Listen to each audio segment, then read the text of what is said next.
Glória a Deus.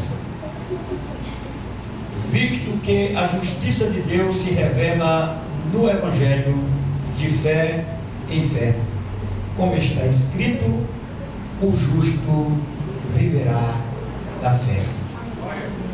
O que Paulo escreveu aqui foi o que Abacuque escreveu. Quando Paulo diz assim, como está escrito, e aonde é que está escrito?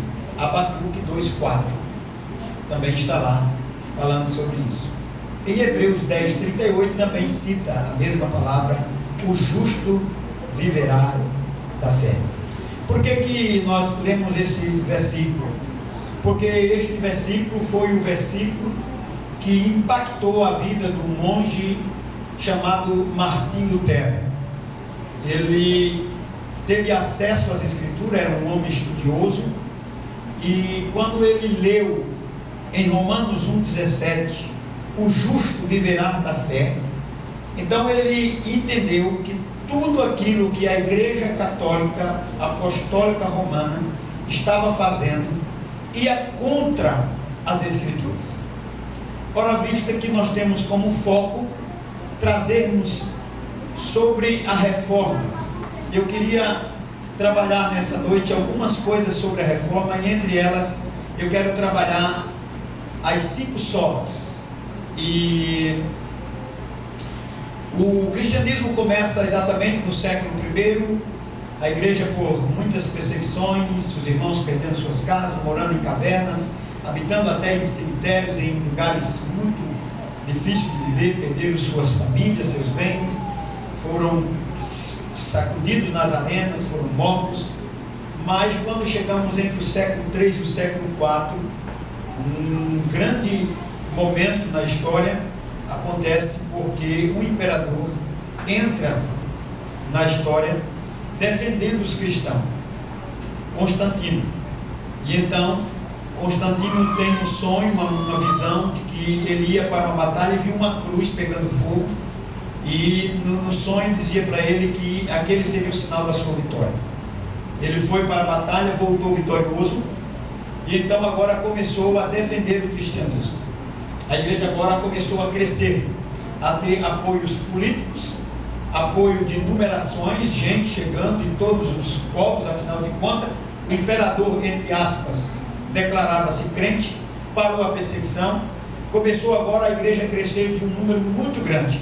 Porém, ela perdeu o que em si, na sua maior preciosidade, a essência das escrituras, foi tirado para fora.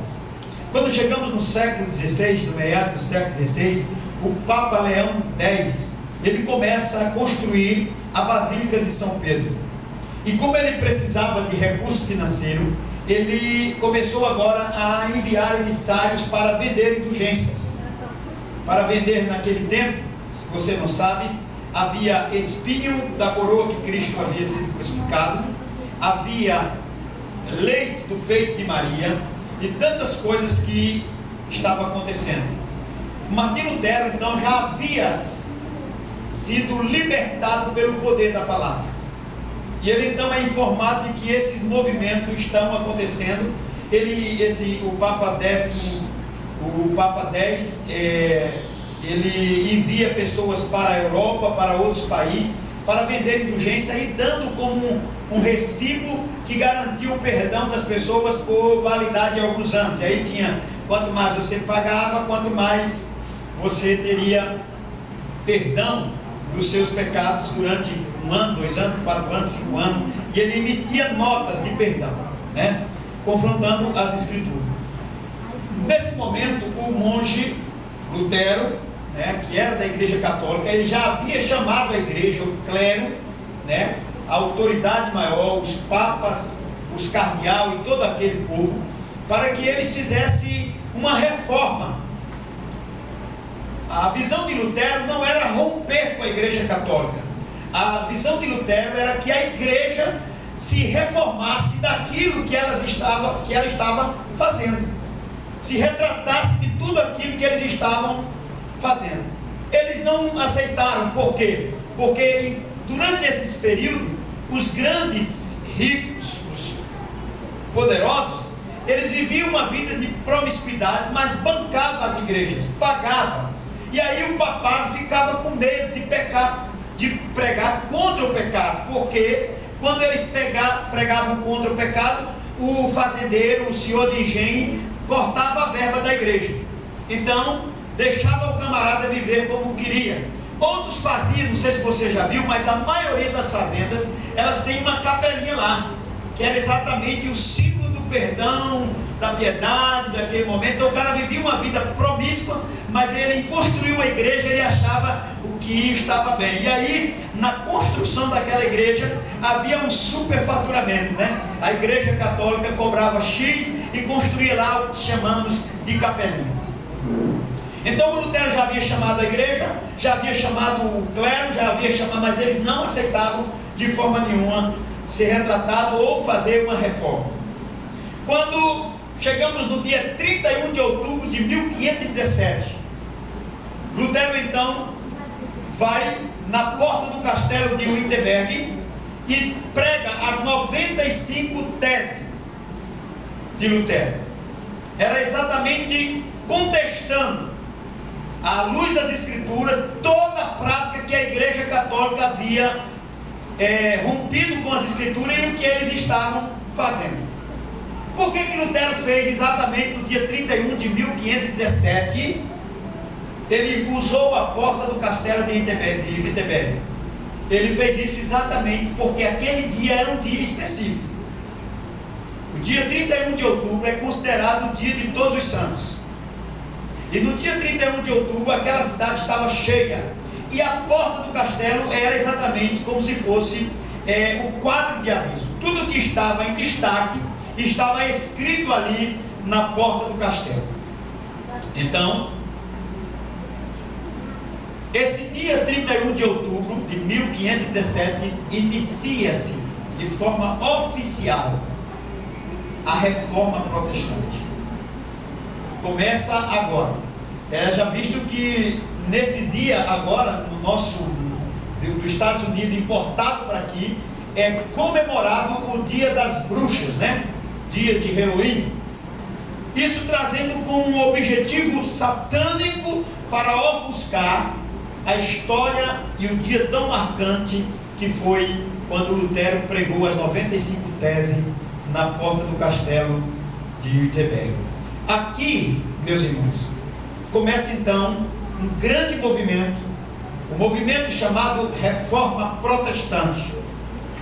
E daí surgiram milhares, dezenas, centenas de igrejas que temos até hoje no mundo. Todo crente devia, no mínimo, saber dessa história. Porque tem crente que você fala para ele sobre a Reforma Protestante e ele não sabe o que é.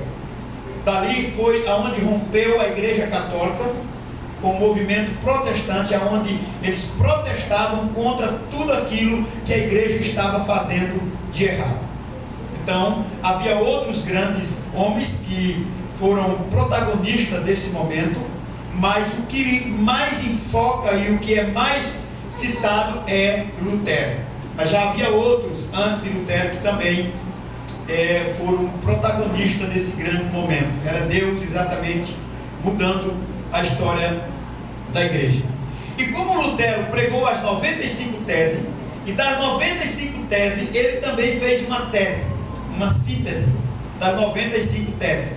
E essa síntese dessas 95 teses é chamada de as 5 colunas da igreja, as 5 colunas da Reforma Protestante. Essas 5 colunas, que é o que a gente vai tentar trabalhar nessa noite, e a gente vai fazer uma síntese da tese que Lutero fez, né? Porque aí é tanta coisa para falar, e em cada uma a gente vai poder trabalhar. E é chamado as 5 sola, chamado 5 sola, que a palavra sola vem do latim, que significa somente, somente. E aí vamos trabalhar as 5 solas da reforma, as 5 colunas da Reforma Protestante, de forma introdutória nessa noite, porque é muito grande, é muito profunda as 5 solas, mas a gente vai dar uma visão panorâmica de tudo isso. A primeira sola, né? A primeira sola é sola scriptura, que é a palavra em latim. Escritura é escritura. Somente a palavra de Deus é a nossa autoridade, é a nossa regra de prática e fé. Isso nos mostra que a reforma traz como lema fundamental que todas as coisas movimentada, pregada, ensinada na igreja, ela tem que partir das Escrituras. Como a autoridade maior, a autoridade central da igreja é a palavra de Deus. Por isso, nós estamos aqui, comemoramos 500 anos da reforma, com o fato de nos termos a consciência, irmãos, que é somente a palavra de Deus que tem a autoridade final. Não é a palavra do Papa, porque no movimento apostólico o Papa tem a palavra final, mas não é. A palavra final é a palavra de Deus. Ela tem autoridade. Ela é a nossa regra de prática e fé. Os nossos cultos, os nossos hinos, os nossos louvores, as nossas adorações, a nossa vida deve estar baseada pelas Escrituras. Então nós não precisamos agregarmos outras coisas. Nós precisamos voltar para as Escrituras. Nós precisamos ler a Escritura. Nós precisamos obedecer a palavra de Deus. A reforma não desviou a igreja da Bíblia. Pelo contrário, a reforma trouxe a igreja para ler a Bíblia.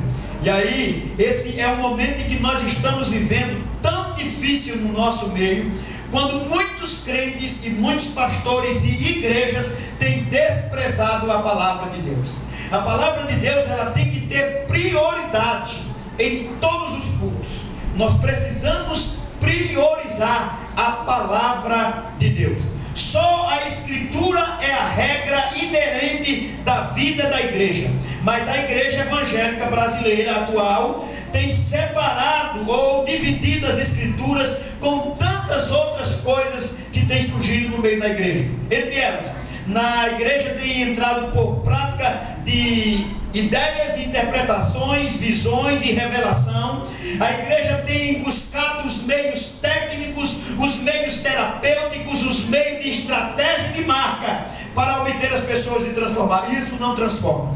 Só existe um meio pelo qual nós somos transformados, é pela palavra de Deus. É ela que salva, é ela que transforma, é ela que cura o homem e tira o homem do pecado pelo poder de convicção de que o homem é pecador. É a palavra de Deus que liberta, que cura. A palavra de Deus, ela é pão, ela é água, ela é luz, ela fortalece, ela nos dá vida, ela nos transforma, ela nos renova. Não existe outro meio pelo qual nós podemos buscar a verdade a não ser pela palavra de Deus. Então a palavra fundamental, final, não é de homem, de papado, de pastor, de presbítero, não é o que eu acho, não é como eu interpreto, é a palavra de Deus que tem autoridade central na igreja. Só a Escritura, só a Bíblia, somente a palavra de Deus. Os pastores estão negligenciando a supervisão do culto, que ele compete exclusiva do conteúdo doutrinário entre músicas. À medida que a autoridade da Bíblia foi abandonada na prática, a verdade é que o povo começa a tomar outros caminhos e outros meios, e não traz para si uma consciência que é somente por meio da palavra de Deus, que é a nossa regra de prática e fé. A palavra deve ter prioridade no culto. A palavra deve ter prioridade na nossa vida. Nós não podemos adaptar outros meios, outras ideias, para que o cristão, a pessoa, seja transformada somente pelo poder da palavra de Deus. Nós tiremos a visão das coisas do mundo e voltemos para as Escrituras. E quando a gente perde o foco das Escrituras, nós começamos a fazer da igreja um meio de comércio, fazer do púlpito o meu balcão, e vocês são os nossos compradores, os consumidores, e as pessoas perdem esse importante lema, importante centralidade do culto, que é a palavra de Deus. A palavra de Deus é a única fonte de revelação divina escrita, a única para constranger a nossa consciência. Ela é o meio pelo qual Deus se revelou nela. Às vezes a gente estamos buscando muitas revelações lá fora, mas Deus já se revelou pela sua palavra. Ela é o meio pelo qual Deus se revelou e traz a nós a consciência. A Bíblia sozinha, somente a Bíblia nos ensina tudo o que é necessário para a nossa salvação do pecado. É o padrão pelo qual todo comportamento cristão deve ser avaliado.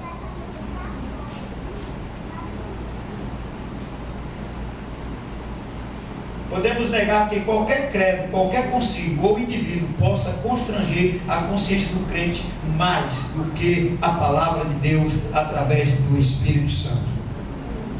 Nós vamos para a segunda sola. A segunda sola é sola em Christos. É a mesma sentido, só Cristo salva. Aleluia. Somente, não há outro meio, não há nenhum outro meio pelo qual nós venhamos ser salvos. Papa, Maria, Pedro, obras e tantas outras coisas que a pessoa venha fazer, não obteremos salvação. A segunda coluna da reforma foi somente Cristo, somente Jesus é quem pode nos salvar. A igreja está pregando que há tantas coisas por aí, não é? E outras pregam de obra, outros pregam que devemos guardar tal dia, outros pregam que isso e aquilo, mas nós devemos ter na consciência que somente Cristo pode nos salvar. Paulo diz: não há outro mediador entre Deus e o homem senão Cristo Jesus. Maria não salva, Pedro não salva, nenhum salva. A Bíblia diz que não há nenhum outro, somente Jesus.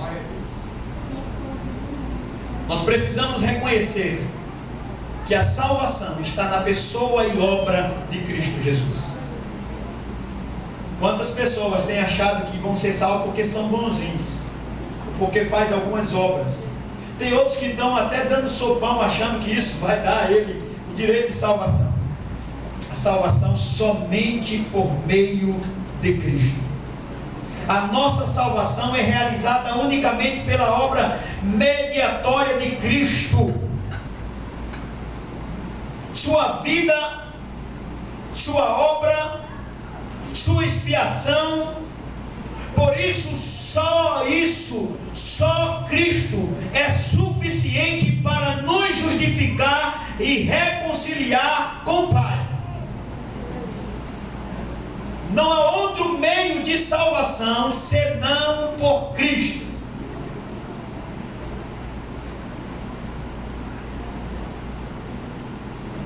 Há um evangelho pregado que é um evangelho de salvação substituída pela obra. E ninguém é salvo pelas obras. Nós somos salvos pela obra que Cristo realizou no Calvário por nós. Somente Cristo. Quando eu tiro o foco de Cristo, o resultado é uma perda de valores absolutos. E aí entro no segundo ponto, que é quando eu tiro o foco que Cristo é o único meio pelo qual eu sou salvo, eu desemboco em algumas complicações. Entre eles, individualismo, substituição da santidade pela integridade, arrependimento pela recuperação, e a fé como um sentimento. Nós vamos para a terceira sola. A Terceira sola é sola gratia, ou somente pela graça. Nós não podemos julgar pelos nossos pensamentos, nossas ideias, ou o que pensamos. Nós devemos julgar à luz das Escrituras, viver as Escrituras, obedecer as Escrituras, ler as Escrituras. É ela que tem a autoridade final.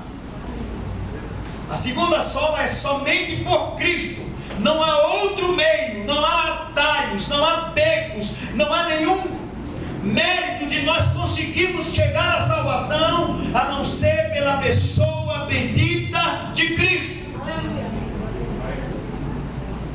E a terceira sola gracia, ou a gratia, que é graça. A salvação é somente pelo meio da graça. É isso que Paulo diz. É Deus que, pela sua graça, somente com sua graça, pode nos salvar. A salvação é uma obra específica da graça de Deus. Isso significa que a minha confiança não pode estar naquilo que eu faço, mas naquilo que Deus fez por mim.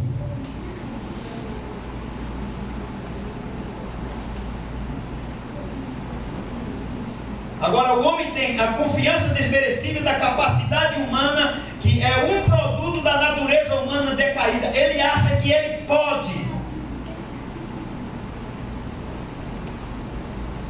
E esta falsa confiança enche hoje o mundo evangélico. Desde o evangelho do autoestima até o evangelho da saúde, ou o evangelho da prosperidade.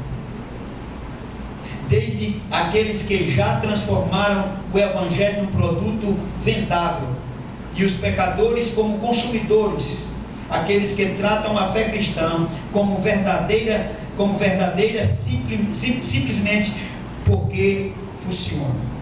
Isso faz calar a doutrina da justificação, e a despeito do compromisso oficiais das nossas igrejas. Nós estamos perdendo o foco de dar a Ele a graça, aqui no contexto de entendermos que a salvação é graça sobre graça. Nós não tínhamos nenhuma capacidade de estarmos aqui. É o que Paulo diz em Efésios, que nós estávamos mortos nos nossos delitos e pecados. A graça de Deus em Cristo não somente é necessária como a única causa eficaz da salvação.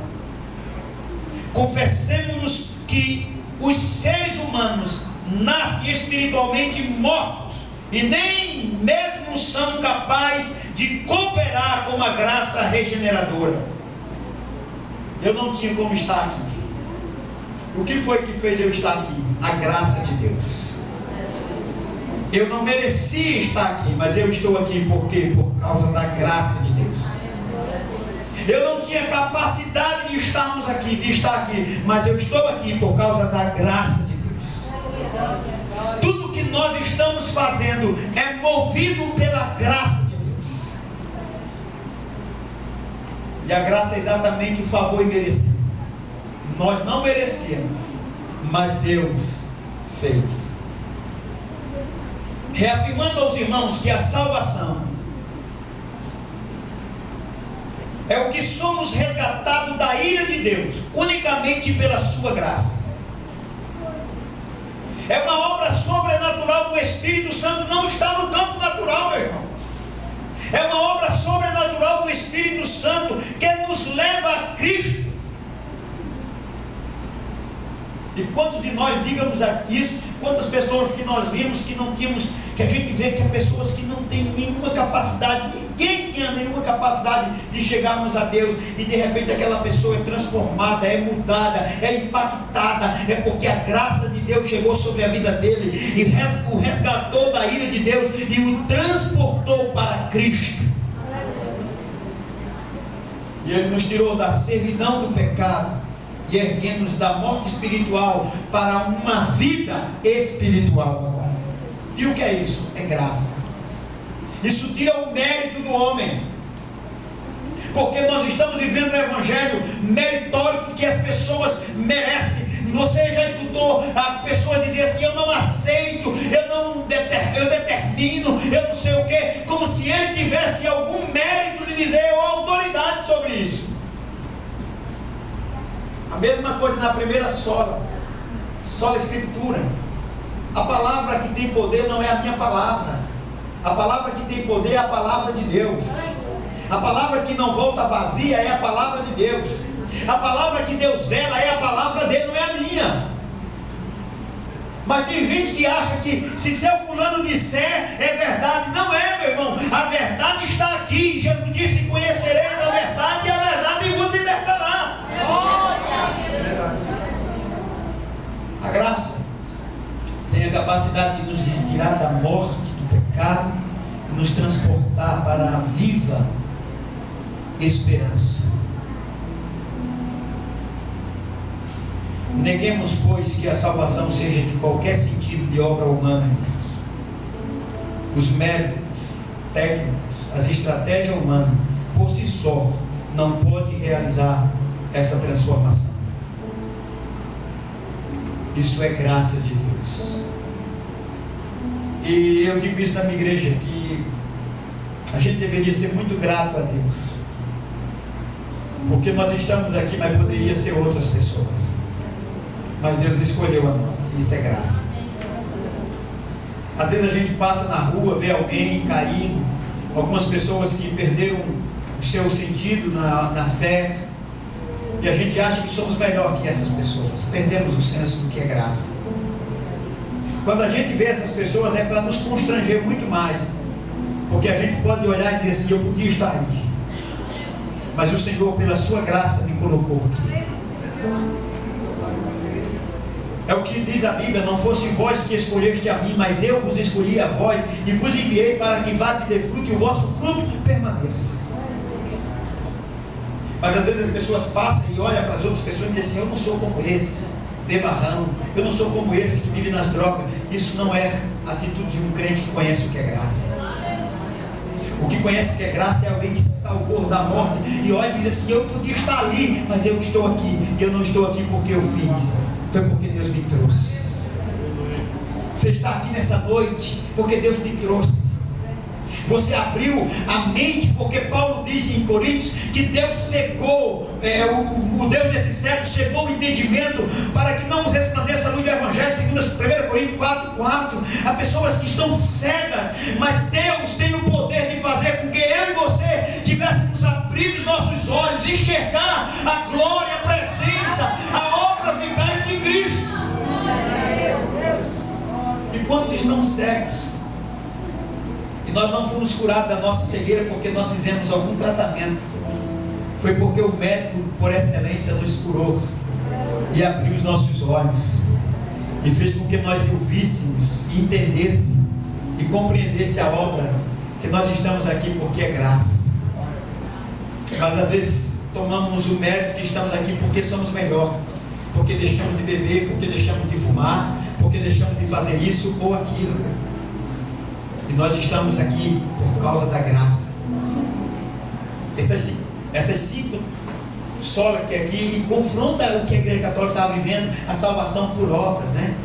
Por indulgências, as coisas que eles estavam buscando. É isso que Lutero estava confrontando. Mas o grande problema se alastou até os dias atuais em que nós estamos vivendo. Nós estamos perdendo o valor da graça de Deus. A salvação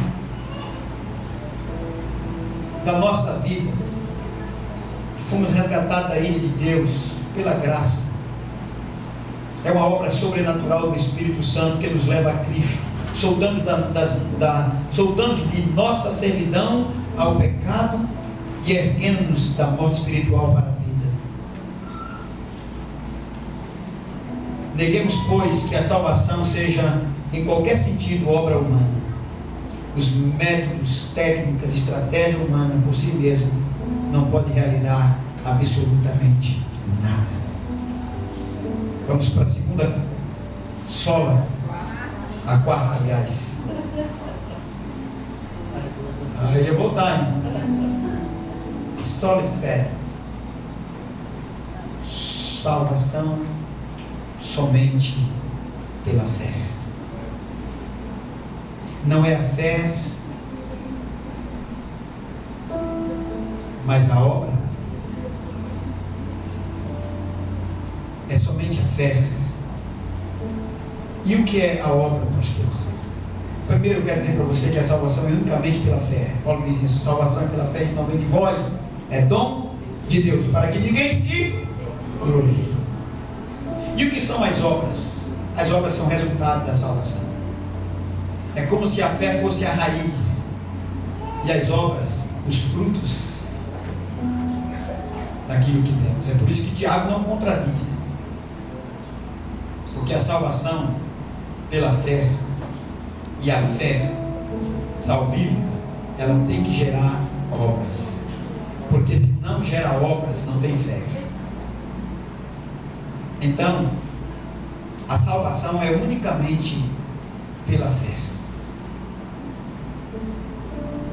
A justificação é somente pela graça, somente por intermédio da fé em Cristo, ou por causa de Cristo.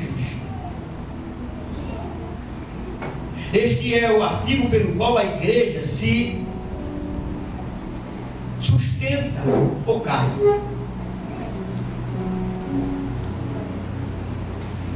É um artigo muitas vezes ignorado, distorcido, ou por vezes até negado por líderes, pessoas, pastores,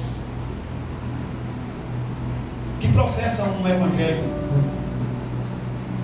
Embora a natureza humana decaída somente tenha recuado de professar sua necessidade da justiça imputada por Cristo, a modernidade alimenta as chamas desse descontentamento com o evangelho bíblico.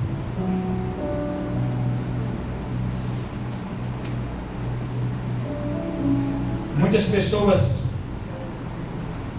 estão ligadas a movimentos de crescimento da igreja e acreditam que o seu entendimento é que a igreja está voltada a um campo sociológico, aqueles que vêm somente assistir o culto e passar ali um tempo, mas a centralidade não é um ato de fé, uma fé bíblica que deve ser proclamada.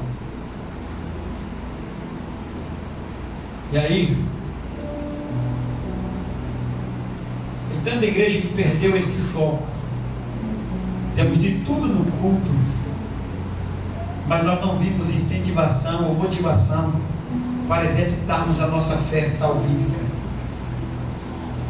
Isso é em um tempo em que crentes estão em crises, né? Vivendo a luta, porque foi isso que aconteceu com Abacuque, quando a nação ímpia vinha para destruir o povo, e Deus disse a Abacuque que iria destruir, ia deixar que aquilo acontecesse.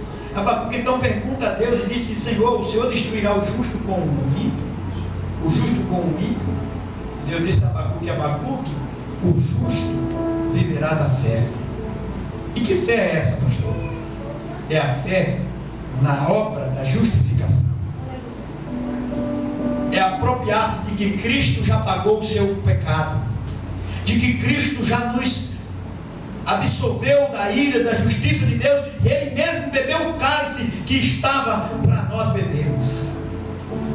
É por isso que tem crente que, quando ele tem essa convicção, ainda que tudo esteja dando errado, ele tem uma cabeça erguida, porque ele tem fé que Jesus pagou o alto preço. Quantos crentes com traumas, quantos crentes preocupados e com pecados que eles ficam: não fui perdoado, não sei se sou salvo, não tem. Você precisa compreender o que é essa fé. Esta fé, meu, é a fé daqueles que estavam no Egito, quando comeram o cordeiro e que o sangue estava nas umbrais das portas, e alguns comeram com medo, mas outros comeram tranquilo. Esta é a fé que Paulo recita dizendo: eu sei em quem tenho crido. Esta é a fé que Jó recita dizendo: eu sei que o meu Redentor vive, e por fim se levantará e pelejará por mim. Essa é a certeza.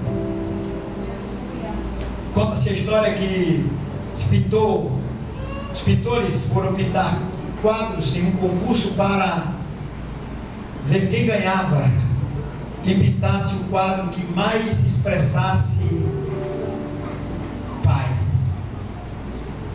E 2 quadros ficaram para o último julgamento. Um quadro tinha um campo muito belo, verde, uma cachoeira descendo, alguns patinhos na lagoa, muitas flores. E o outro quadro tinha uma gaivota num galho de mato seco, aonde era açoitada pelos ventos, pelos relâmpagos, trovões e raios. Quando o jurado julgou, deu a vitória ao quadro que tinha gaivota. E uma pessoa na plateia indagou em uma pergunta, perguntando: por que vocês votaram no quadro que tem a gaivota? E eles disseram: porque a paz não é a ausência de luta. A paz verdadeira é aquela que você enfrenta e tem ela no meio da luta. E quem tem fé em Deus sabe que, ainda que tudo esteja contrário, no final Deus é o seu Salvador. E que esta garantia da salvação pela fé em Cristo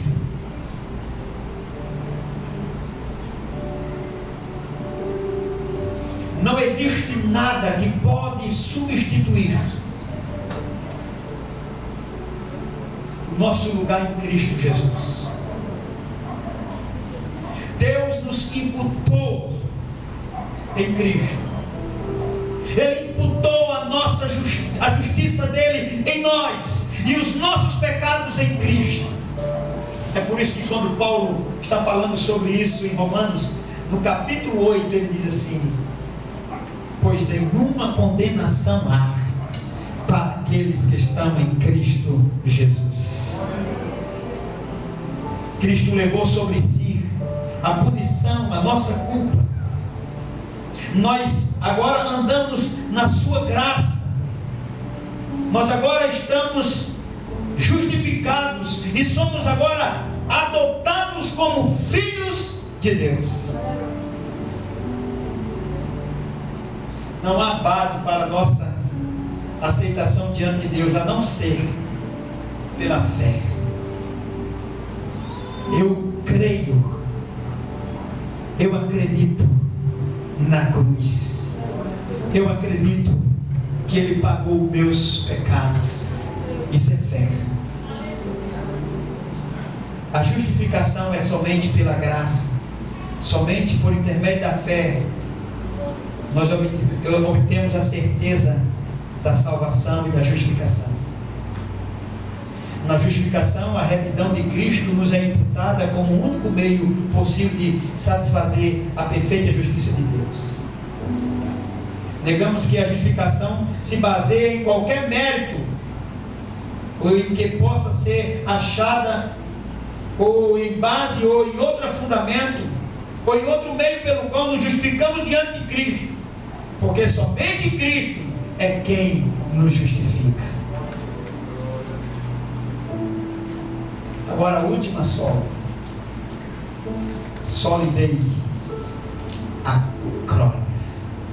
Somente a Ele a glória. A glória da salvação não é do homem. Toda glória dada ao homem são glórias vazias. Não há nenhum mérito humano para a salvação. Ela é exclusiva de Deus. Foi Deus quem cumpriu todos os requisitos que Ele mesmo exigiu para que fôssemos salvos.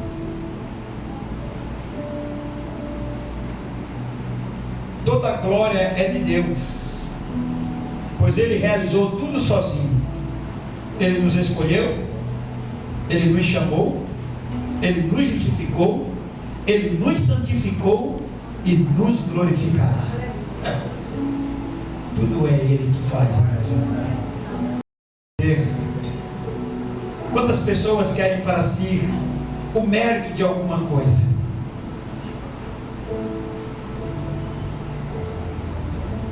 Quando a igreja perde a sua autoridade, a autoridade das Escrituras, começa agora os homens a ter autoridade sobre as coisas e busca para si as suas próprias glórias. É uma pena que o Evangelho tenha sido distorcido e a fé pervertida.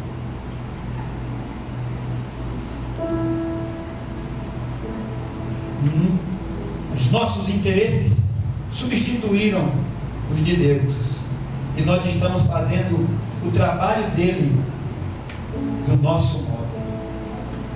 Como é interessante isso aqui, irmãos. A perda da centralidade de Deus na vida da igreja hoje é tão comum, mas é lamentável. As pessoas estão adorando pessoas, estão ovacionando vidas, homens, mulheres de carne e osso, que comem cuscuz e arroz. Homens têm sido entronizados como deuses, como pseudo da espiritualidade ou donos da verdade, como se eles fossem merecedores de alguma coisa. A Bíblia diz no livro de Isaías que as nossas justiças, nossos atos diante de Deus são como trapos de imundícias. Paulo disse: miserável homem que sou, quem me livrará da morte do corpo desta carne? Quantas pessoas se acham importantes? Quantos pastores achando que são donos de tudo porque tem um rol de membro maior do que todos, e tem uma igreja maior do que todos, e eles esquecem que toda a honra e toda a glória é de Deus.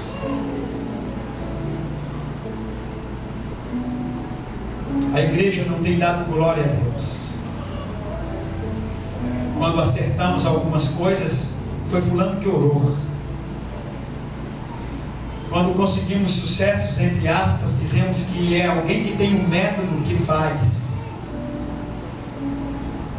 Outros dizem: eu só vou chegar lá porque eu deixei isso, pratico isso, e agora sou diferente, como se ele fosse merecedor de uma glória que ele não é capaz de ter. Quando perdemos esse foco de olharmos e glorificarmos a Deus, essa perda nos permite a transformar o culto em entretenimento. Chegamos aqui para bater palma, para dar pulinho para lá e pulinho para cá.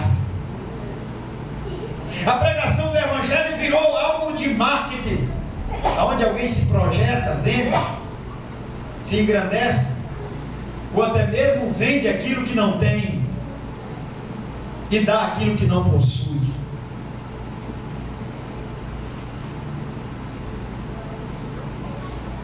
E as pessoas acreditam mais em técnicas, em métodos e campanhas, do que na própria palavra de Deus.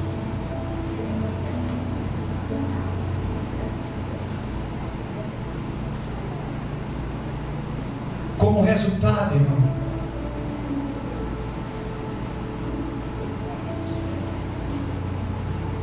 Deus, Cristo e a Bíblia vem significando muito pouco para nós e tem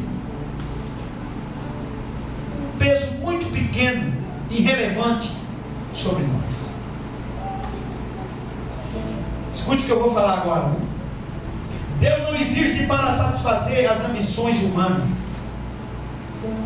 Deus não veio para realizar teus desejos, o que você quer, o que você não quer. Os desejos e apetite de consumo, os nossos interesses e as coisas tão peculiares da nossa vida. Precisamos nos focalizar em Deus, em uma verdadeira e genuína adoração. e não em satisfazer as nossas próprias necessidades. A gente vem para o culto em busca disso, da porta, do dinheiro, da alguma coisa, mas não viemos buscar a Deus. Queremos bênção, mas não queremos o dono da bênção. Aprenda nessa noite, Deus é soberano no culto, e não somos nós que manipulamos ou dominamos o culto. A nossa preocupação precisa estar no reino de Deus, não em nossos próprios impérios, nas nossas popularidades ou nos nossos êxitos. Concluindo, a salvação é de Deus, é realizada por Deus. Ela é para a glória de Deus e devemos glorificá-los para sempre. Devemos viver nossa vida inteira perante a face de Deus, sob a autoridade de Deus e sob a sua glória somente.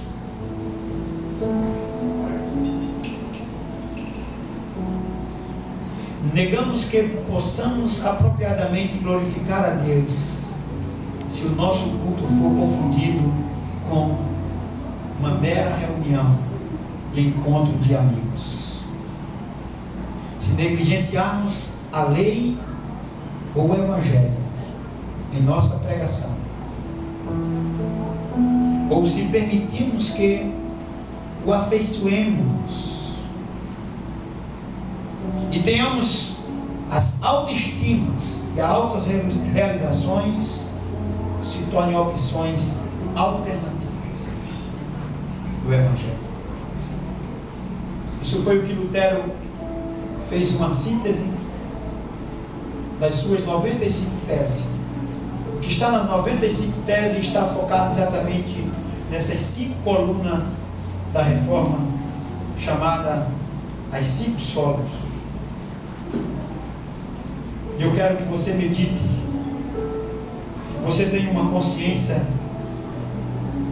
que somente a palavra de Deus é a autoridade final da igreja, é a nossa regra de prática e fé. Aqui nós não podemos estar encantados com anjos, visões, entendeu? Muita coisa tem para falar aqui, mas eu só sintetizei para vocês, que vocês tenham uma consciência de que é somente por Cristo que somos salvos. Que você tenha consciência que a salvação é somente um meio de graça. Que você tenha consciência que a salvação é pela fé. E que você tenha consciência que o único digno da salvação, o único digno de ser glorificado e exaltado é Deus. A Ele toda honra, toda glória pelos séculos dos séculos. A Bíblia diz no livro do Apocalipse que os 24 anciões, cada um deles tem sobre sua cabeça uma coroa. Mas diz o texto que eles vêm, tiram as suas coroas e depositam aos pés do Cordeiro. E diz assim: digno é o Cordeiro que foi morto e reviveu e está vivo pelos séculos dos séculos. Amém. Amém, queridos irmãos? Que a nossa consciência esteja exatamente focada nas 5 colunas da reforma, e que a gente possa ter realmente a consciência de que no dia 31 de outubro de 1517, Deus então abriu uma nova porta, a porta à volta às Escrituras. Que a gente possamos ser crentes bíblicos, ler a Bíblia, meditar na Bíblia, viver na Bíblia. O que a igreja esqueceu, e eu queria terminar, e se você trouxe caneta, anote, é que o lema de Lutero era: uma igreja reformada sempre se reformando. O lema de Lutero na reforma era: uma igreja reformada sempre se reformando. grande problema é que a igreja parou de se reformar e caiu por caminhos que não é bíblico. Que Deus abençoe. Que Deus faça resplandecer a sua palavra em nossos corações. Amém, queridos irmãos? O que nós lemos em Romanos 1,17 foi exatamente o versículo que impactou a vida de Lutero, quando ele leu lá: o justo viverá da fé. Que Deus abençoe em nome de Jesus. Glorioso é o teu nome, Senhor. Glória a Deus. Aleluia. A próxima parte. Graças por esse momento na tua presença, na tua casa. Pai, ouvimos a tua palavra. A tua palavra fica guardada em nosso coração. Deus, para não ficarmos contra-ti, Senhor, vai abrindo nossa mente cada vez mais, que possamos ser transformados pela renovação do vosso entendimento. Deus, para que tenhamos uma vida, Deus, mudada, uma vida, Pai, fazendo a tua vontade, o teu querer. Nós te damos graça. Nos despede, Pai, em nome de Jesus. Estenda suas mãos e receba a bênção dos apóstolos. Que o grande amor de Deus, a graça salvadora de Jesus Cristo, a comunhão do Espírito Santo esteja com todo o povo de Deus, não só hoje, mas para todo sempre. Deus digam amém. Também compromete seu irmão com a paz do Senhor.